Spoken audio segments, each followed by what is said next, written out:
Are we focused? Can you see me? Can you see this? I bet you wish you had some, huh? Hey, internet family. First of all, before we get into this, I want to thank you once again for coming to check out another one of my videos. Second of all, I would like to urge you to be sure that you know that this video is not going to be safe for work, because there's going to be adult language and sexual situations and maybe like violent topics, and it's not safe for kids. Parental discretion is advised. You have been warned. Thirdly on the list, please hit that subscribe button if I haven't already said that. Did I say that already in this video? I don't remember. It means nothing to you, but it means the world to me. So, you know, just hit the button. Hit the button.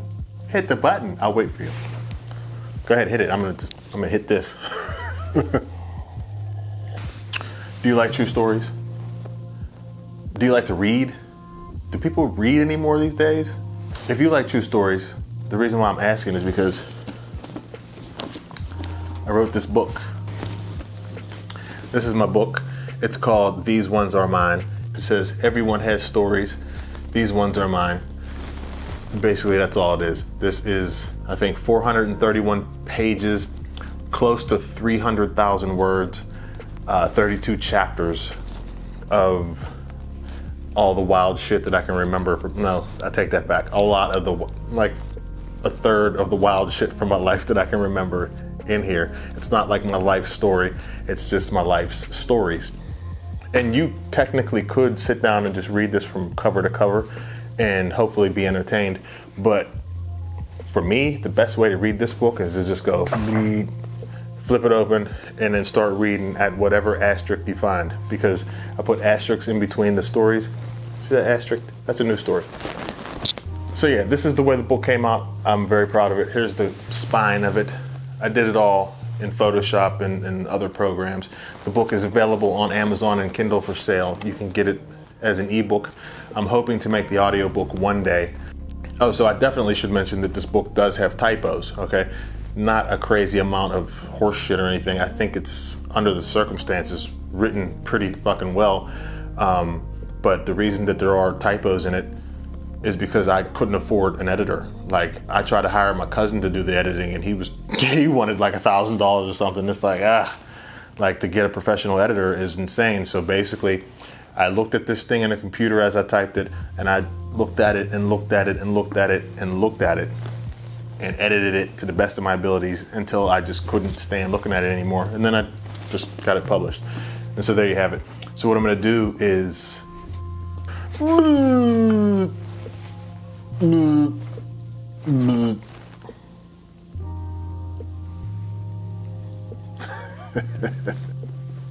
I want to say it again. Parental discretion advised. This book has stuff for adults. This is an adult book, and what I'm about to read is for adults. So if any of you guys out there watching this video right now are children under the age of 18, turn it off or have your parents' permission to listen, because I'm just going to flip through this thing and we'll see where I start reading. Who knows what might pop up. It could be anything from drugs to sex to alcohol to jail to fights to anything. So you've been forewarned. What's the name for a bunch of cops in a group? Is it like a pride or a herd or a flock or a gaggle or some shit like that? Fuck it, I'll just go with gaggle. Okay, so it was around 2:30 in the morning. I had probably like 14 times the legal amount of alcohol in my system. I was definitely going at least double the speed limit in a car that could have easily been reported stolen by that point, and I gave absolutely zero fucks about any of that shit. It was my situation though, as I sped past a gaggle of cops that were standing beside a line of parked cruisers in front of the downtown courthouse. I passed them and came to a skidding stop at a light that had turned red right then, about 30 yards from the gaggle of deputies or bailiffs or whatever they were. The car came to rest, and I heard the words, "Slow down," come bellowing from one of the cops' faces into my window. Before the echo of the cop's words finished bouncing between the buildings on the street, my whole head was craned backward out of the window and I yelled, "Fuck you!" back at them with all my heart and soul. Trust me when I say that you have never seen a gaggle of detectives break and launch toward their cars quicker than they did at that moment. But wait, I should back this up a little bit and explain how I got there. It was a Saturday night, and a little bit earlier I had this chick up on my shoulders at a concert. I think it was the Roots up on stage, and the girl on my shoulders was swaying back and forth, singing along with the songs as they performed. As soon as the last song had ended, I lowered her down to the ground and we headed toward the exit trying to beat the crowd out of the gate. We were both drunk and high and were feeling good, smiling, talking about how good the show was while we walked. Then, out of nowhere, the girl asked, "Where's my money?" I responded, "What money?" "Seriously, dude, where's my money?" she said back to me. While I kept walking, the girl stopped and stood there with her hands on her hips and a twisted, pissed off look on her face. When I looked back and realized that she was serious, I said to her, "I don't know what the fuck you're talking about." Then she yelled at me, "Dude, seriously." I stopped walking and the girl stood there in protest, her eyes glaring at me. I thought to myself, is this bitch really accusing me of stealing her money? My face started to twist up angrily at the accusation and I asked her, "What money are you talking about, Jamie?" "My fucking money, dude. Seriously, where is it?" she said. The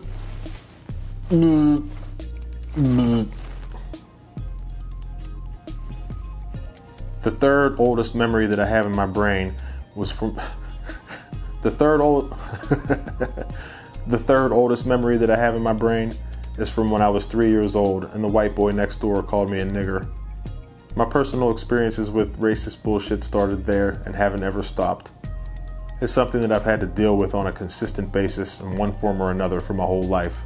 The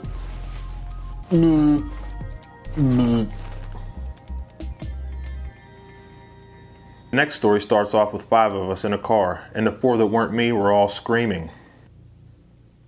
The ones screaming weren't arguing or just being loud assholes. They were screaming at me to wake up. Ripped from my deep sleep, I popped up like a jack-in-a-box. Then the car went silent. I scanned around looking at everyone, asking what was wrong, and I could see that they all looked terrified. What's the matter?" I asked. "Look," said one of the girls in the back seat of the station wagon as she pointed out the front window. I turned and looked and didn't see anything unusual. There was just a cloudy blue sky that stretched off into the distance. Confused, I asked, "What am I supposed to be looking at?" The dude in the driver's seat said, "Look," and pointed straight out, the same as the girl had. "I am looking and I don't see anything. I just see the sky and the clouds," I said back to him. Then he told me to open my door. I did like he said, and then I stepped outside and it became clear what the problem was. From where I was standing, I looked down and could see the tops of clouds that were probably 500 feet below us. The clouds that I was looking down at were hovering a few hundred feet above a small lake. The lake under the clouds was part of a kind of a shelf that was situated a couple thousand feet from the base of the mountain that we were sitting on. I was looking at this incredible scene from behind the open car door, and when I closed the door to step forward for a better look, I could finally see the gravity of the whole picture. We were on a heavily snow-covered road that had no kind of guardrail, and our front bumper was hanging over the edge of a cliff. The front tires of the car had slid to a stop, literally inches from us plummeting to an icy cold, wet, deep grave way down below. We were in the Swiss Alps on a snowboarding trip. Drinking in the car was legal over there, or at least we thought it was, except for the driver, which I wasn't, so I had gotten drunk and passed out. While I was asleep in the front passenger seat, we had reached the mountain and started the long ride up the twisty road to the lodge. Somewhere along the way, the driver had lost control of the car and slid it right to the edge. I stood outside giving instructions to the driver to get the car away from the edge, but nothing was working. The car ended up sliding even further forward. There was even a moment when I panicked and almost yelled for everyone to jump out because I truly thought the thing was going into the lake. I stepped out of the garage and the freezing wind grabbed me by my bones immediately. I caught a chill that made me shiver so hard that it made it difficult to walk. Halfway to the front of the house, my shivering ramped up even more and hit me so hard that my back cramped up and started to hurt. I just couldn't handle the cold all of a sudden, and I found myself desperate to make it inside to the warmth, but having a hard time getting there. When I eventually did make it to the front door of the house, I fumbled to get the keys out of my pocket, and then even more trying to get them into the locks. When I did finally get in the house, I kept my head down to avoid my mom and shuffled up the stairs as fast as possible. In my bedroom, I sat in a chair on my hands to stop them from shaking and took deep breaths of the warm inside air to try to calm my shivering. That shit didn't work at all.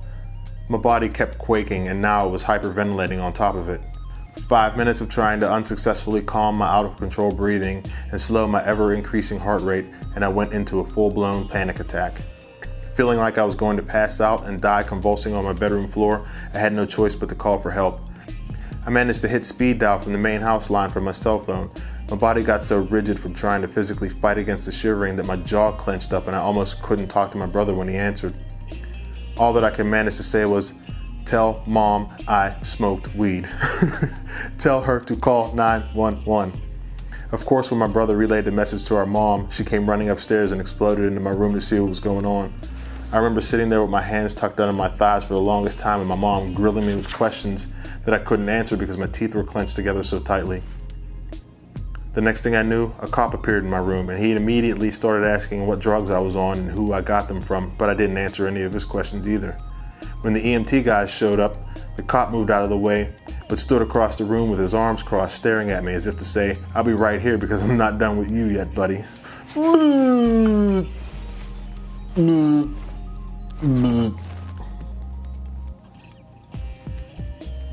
I didn't play it cool at all. I folded under the weight of the thought of how much my life was about to suck if I got busted right then for drunk driving. I confessed to the officer that I had been drinking, but claimed that I had only had a few beers. I begged him to just let me park the car and walk back to the dorms. I begged and pleaded with the guy, but nothing was working. The cop told me that he could smell hard liquor, and he knew that I had more than just a few beers. When he said that, the FNG yelled from inside the car that the liquor smell was coming from him.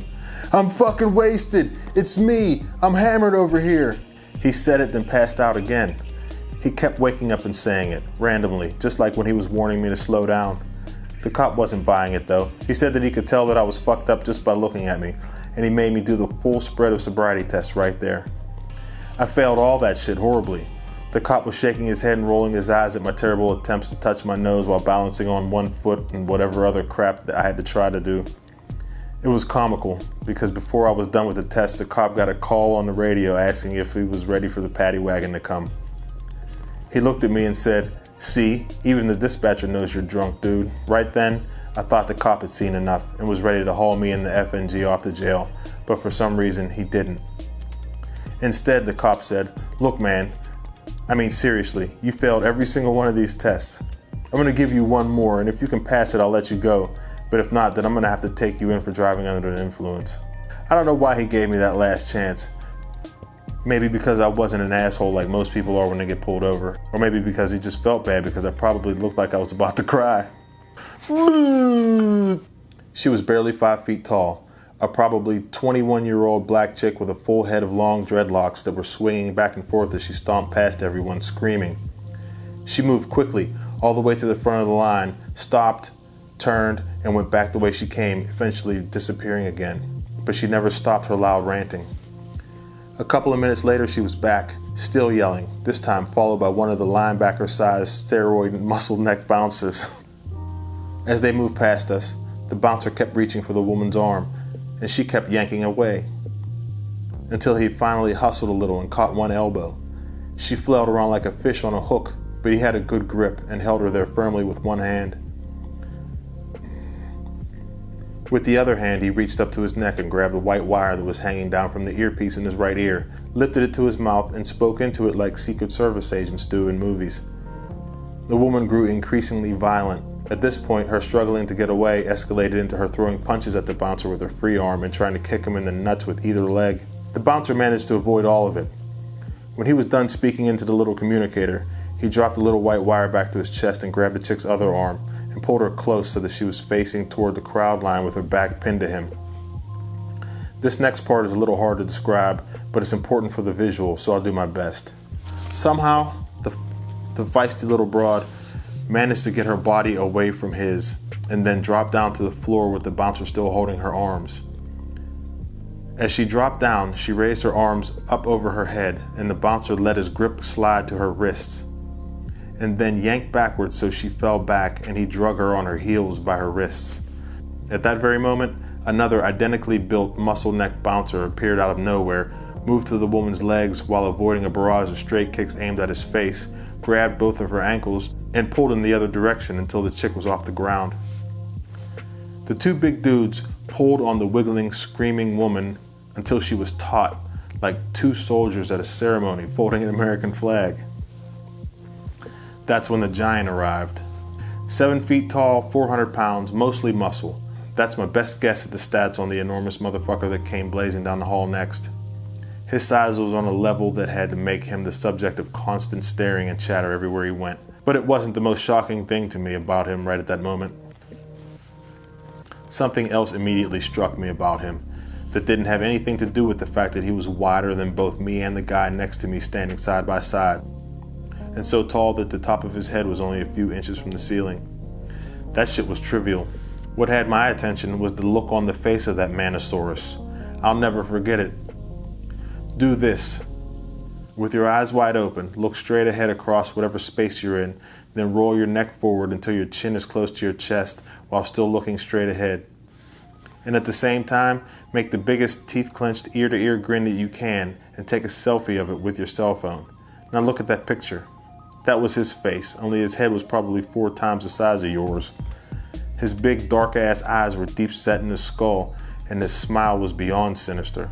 He looked purely evil, like his real job was being a bouncer in a bar in hell, and that once a year he got to come up to the surface to snap a few people in half and eat some babies for his birthday.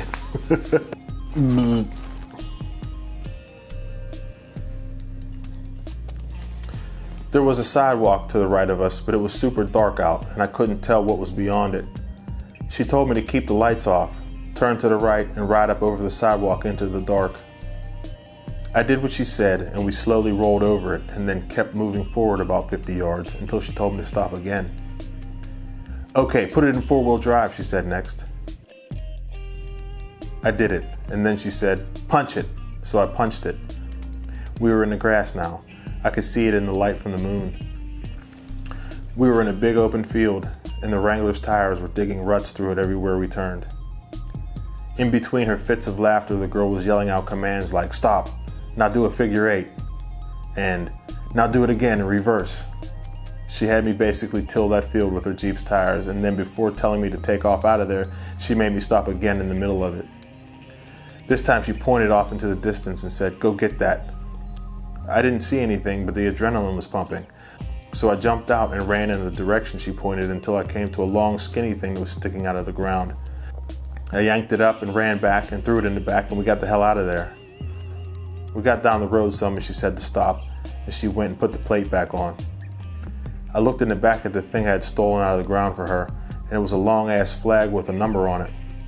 It took a second because I had never been golfing before, but it finally clicked in my brain anyway that we had just torn up the golf course near her house and stolen the flag from one of the holes, which her crazy ass had no doubt been plotting for a long time. So she gets back in, I hit the lights, and we boogered the hell out of there. Me in shock at how nuts this broad was, and her with the biggest smile that could fit on her face that stayed there all the way back to the party.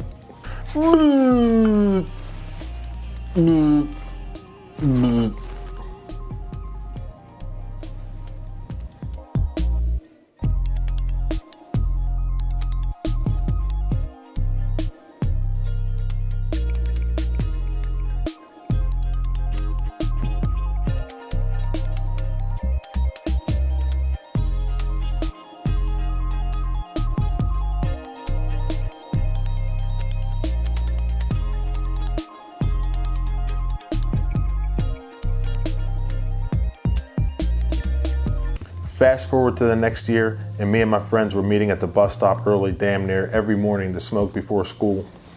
Almost every single day we walked into the school building reeking of weed smoke, and everyone definitely noticed. I would walk through the halls with my eyes barely open on my way to first period, and then would put my head down on the desk and sleep straight through that class on most days. In truth, most days I slept through my first 3 periods, and on days when I had in-school suspension, which was most of the days, I would only pick up my head from the desk to eat lunch. Sometimes I would wake up and find half my desk covered in a puddle of my drool. I remember using sheets of paper to soak it up more than a few times. Me and my crew smoked blunts and joints and bowls and bongs and ice bongs and 6-foot bongs and hookahs, and we even smoked weed rolled up in dried banana peels. But mostly we smoked blunts. I could roll the fuck out of a blunt. Over time, I noticed myself getting better and better at rolling, and I started challenging myself to do it better and faster, and then I got even more technical with it. I could roll them so they would hit harder, so we would get high faster, or I could make them burn slower so they would last longer. I could reassemble a blunt that had been crumbled to pieces in somebody's pocket and could put more than one blunt together to make a really fat or really long one. I've even pieced together bits of cigar paper from shitloads of roaches to make a full blunt when there wasn't any money to buy a fresh one. I rolled blunts while I walked, and in the rain, and in damn near complete darkness, and while driving, and even outside in high winds. It wasn't all good though. I did a bunch of dumb experimental shit too, like trying to make blunts burn extra super slow by coating them with chapstick. That one was a huge mistake that I got sick as hell from. I'm honestly surprised it didn't give all of us teenage lung cancer. One other thing worth mentioning is the time I built my own smoking contraption out of a fish tank filter, hot glue, and a bunch of rubber tubing. There was a place to stick the end of a rolled blunt in, and you would take a drag from it by sucking on the end of the tube. Every time you would take a hit, you could watch the smoke flow through the different clear plastic chambers of the filter and then eventually come all the way through to your face. That thing hit pretty hard and people loved smoking out of it. I named it the Toke Pro and loaned it to my homie who took it to parties, and word about it spread around everywhere. The thing got famous to the point that one day a complete stranger showed up at my door asking if I was really the one who invented the Toke Pro and if he could pay me to build him one. That was pretty wild. I've probably smoked 800 pounds of weed in my life. Well, I should say I've probably smoked and or eaten and drank that much weed in my life. The eaten part is self-explanatory, obviously referring to the edibles like weed, brownies, and cookies, and the handfuls of weed that I just ate like a savage because I was always trying to get just a little bit higher than everybody else. What I meant by saying that I drank weed is that I would always drink the water at the bottom of the bongs we were using during smoke sessions. Looking back on it, that was pretty disgusting because everyone that hit the bongs definitely slobbered and coughed directly down into them. Yes, that was fucking gross. But once again, I felt like I was getting just a little bit higher than everybody else in the room.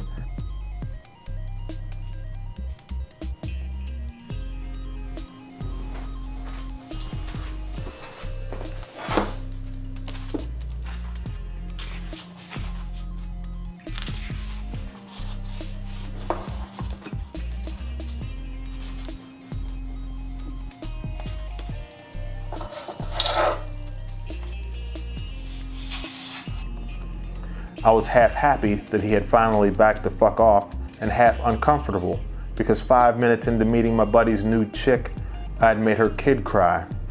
I tried apologizing to the kid, but he didn't listen. He turned over on his belly and started furiously fishing underneath the couch for something. I blinked, and when my eyes reopened, that kid was lunging at me with a fucking knife. He came straight in for my gut, and if I had been a millisecond slower grabbing his wrist, he would have straight up stabbed me. That crazy ass kid tried to open me up with what looked like a 6-inch homemade shank that had duct tape for a handle. I took it off him and twisted his arms behind his back nice and hard so that he felt the pain for real that time. He screamed bloody murder, and of course that was right when his mom reappeared, just in time to see me hurting him. I thought she was gonna flip out on me, but she was high and she knew her kid was Junior Hitler in the making, so she didn't even say shit. I don't play fight with other people's kids anymore.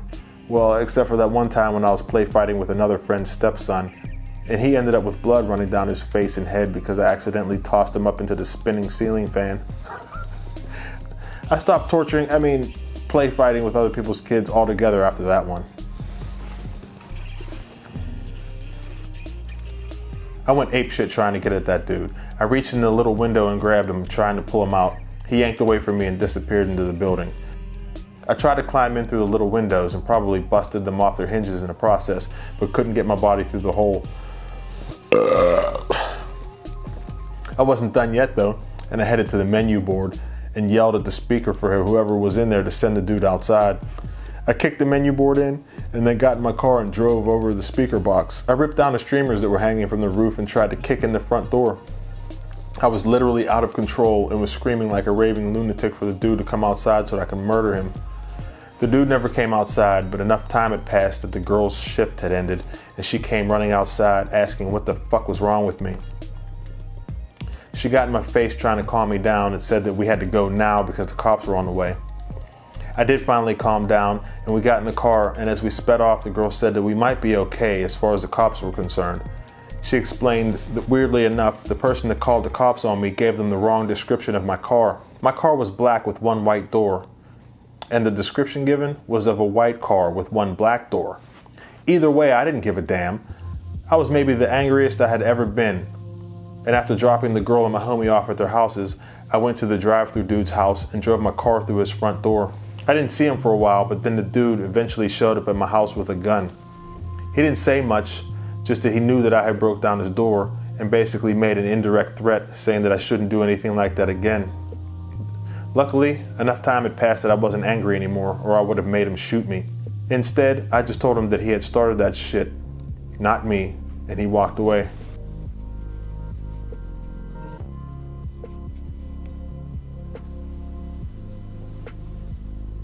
With one hand on each titty, with one hand on each titty in the pitch dark room, I worked wet kisses all over her chest and belly, feeling my way around with my nose and chin and tongue. I spent a little time on her navel and then moved the kisses further south. The next one landed right at the top of her vagina. I looked up at her face, knowing full well that I couldn't see anything.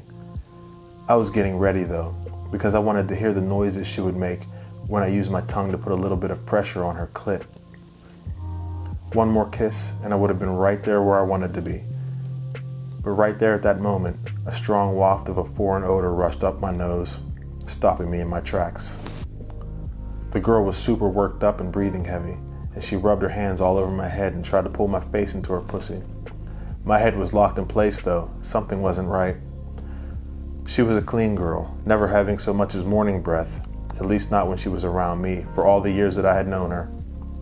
The only off-type smells that I could ever recall associating with her were from coffee and cigarettes, and even those were rare for her.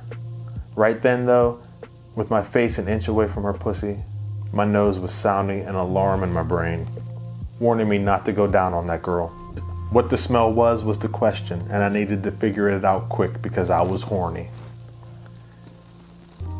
Could that smell be shit? I asked myself. Could that smell be shit? I asked myself the question inside my head and then answered myself right away.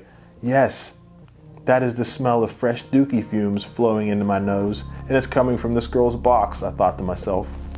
I was frozen for a second and recoiled a little bit. Backing away from her so I could try to understand.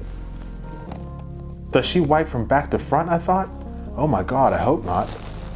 I had heard about how some girls just aren't ever taught not to do that. And so they do it, smearing the stuff from their asshole directly into their snatch on the way forward. That thought almost made me puke right there because, like I said earlier, I had gone down on this girl many times in the past. But like I also said, she was a clean person. Her twat was always pristine, so it couldn't be that. Then did this bitch just let a fart out with my face only inches from her exposed butthole? That was my next thought, but I didn't hear anything, and I'm pretty sure she would have just told me to hold on and got up and ran to the bathroom to do that. What then? Just a bad wipe after a dump she had taken before coming over? I wanted so bad to get up and turn on the lights and inspect the situation, but I didn't because I didn't want to embarrass the girl. Instead, I ran my index fingers around her pussy, blindly inspecting from top to bottom. When I got to the space between her pussy and her asshole, I felt a tiny patch of hair that she had missed when she had shaved. I followed it to her anus and came across a bump or a growth of some kind, right smack dab in the middle. It felt like a giant pimple. I touched the small mound again with my left middle finger and pushed gently, and the finger sunk straight into it. It didn't pop like a zit. It mushed and spread out like a warm chocolate chip would if you had poked one. When I pulled the finger back and raised it to my nose, I was sucker punched by another strong blast of pure shit smell. She had somehow managed to get a large dingleberry stuck in the tiny spot of hair that she had missed or ignored when she shaved, and it had been in there waiting for me, in her thong, the whole time. Oh. The slab of folded over bills that the man had was literally probably the most that his hand would have fit around, and he was just standing there holding it, totally nonchalantly. All kinds of thoughts were going through my head about the guy and his money. Me being from the hood, my first notion was that he was either crazy or he had a gun in his jacket because somebody was surely gonna kill him on his way to his car for that money. My next thoughts were a bunch of questions, like if he had won all that cash betting on one race, or was it an accumulation of a bunch of winnings, or did he bring that cash in with him to gamble with, or what? I caught myself staring at the money and turned my head away quickly, but then I caught myself doing it again, and this time the guy noticed me too. We caught eyes for a second, and I looked away again, and since I was done, I just decided to leave. On my way out, the man stepped in front of me as I went for the door. He said that he had saw me staring at his money, and then he asked me if I wanted to know how he got it. I was thrown by his boldness, but I pushed that aside and said, yes, I want to know. The man confirmed that he had won all the money there at the track that day. He said that he would teach me how to place bets and win every time under one condition. His condition was that once I had won 3 times in a row, I had to buy him a beer. I agreed, and so he started his 11-minute tutorial on how to pick the dog that was going to win. I listened to every word that the guy said, and there were a couple times when I thought he was full of shit, but I listened anyway. He finished talking just in time for me to place a bet on the next race, so I ran inside and put my last $2 down on it. Wouldn't you know it, I won. The guy grinned, and as they took those dogs away and brought out the next group, he told me to study them closely and tell him which one would win next. I picked the dog, and he grinned again and told me to go make the bet. I did, and I won once more, and then after that I won again.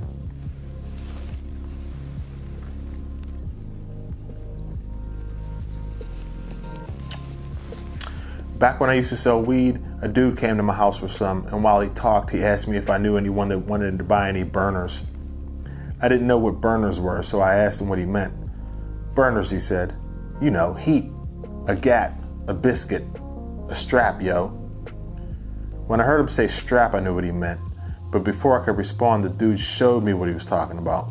It was nighttime, and in the darkness of my front porch, I hadn't noticed the dude's full-length black trench coat that he was wearing. I hadn't noticed until he held both sides of the coat open to let me see his portable gun store. 10 guns, that's how many I think the dude must have had hanging inside his coat. I'm not talking pistols either, he had big guns in there. And for the life of me, I couldn't figure out how he managed the weight of all of it. I was like, damn! I couldn't believe what I was seeing. The only time I had seen stuff like what that dude had was in movies. Right away I started asking what was what and how much everything cost. How much for that one, I said. The one with the banana clip. Oh, that one, he said back? That's a Tech 9. Shit, like 4 bills, 400 for that one. I asked the questions, but I didn't have the money for any of what he had there, or I'm sure I would have bought something. I told him that I would ask around and let him know if I had any sales for him. He bought his weed and left, and I never saw the dude again. I forgot all about that dude and that night until a bunch of years later when I was out on a date with this chick that I worked with. This girl was gorgeous, but she was mean as hell. From day one of her starting at the job, she was in battles with people there, and everywhere she went, and the more that I got to know her, the more violent and evil she seemed. She was also extremely ghetto and would be ready to go off on somebody and or get into a fist fight at any given moment. This chick also had real enemies all over the place. She told me that when the two of us went to her car to leave a bar one night and found that someone had shot it full of bullet holes while we were inside drinking. I'll admit that when the bullet holes in the car incident happened, I did start to get a little nervous about being out in public with the girl. Anyway, another time when we were out together, she just decided to explain herself to me. She started by saying, "I'm an asshole," and then went on listing all the things about her that other people hated.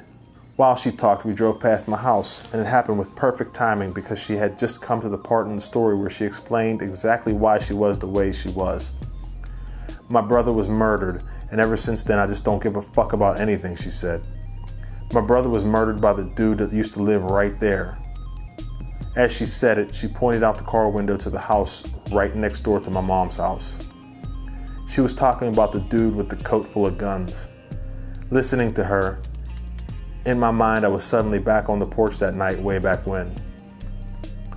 With her story connected to it though, the excitement I felt on the porch that night with the dude was replaced with a whole different kind of feeling.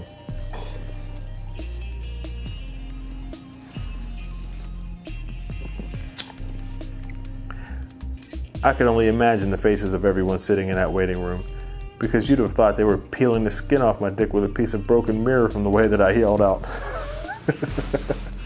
Anyway, you get the point. You get the idea. This is the wrong book cover. This is one of my old original covers that, but I use this one for like reading from and playing with and referencing and stuff. And my brother actually told me I should have stuck with this one with the whole face. Whatever, it's my first book, okay? So this is what I went with. I think I do like this one better. Whatever. This is what I went with. This is the one you can get on Amazon and Kindle. It's called These Ones Are Mine. I'm super proud of it. You should check it out. Thanks for watching. Please hit the subscribe button if you haven't already. I post new videos all the time because that's what I love to do. So be on the lookout for more. Pick up a copy of the book, and if you do, let me know that you did, and I'll be happy to talk about it with you. And it's going to be prizes coming soon. I thought of some really cool ass prizes to give away. Not prizes, but giveaways for the channel to help give back to y'all who give to me by hitting the subscribe button. Till next time, thanks for checking me out. Be good, always help other people, and take care of yourself. Peace. La la la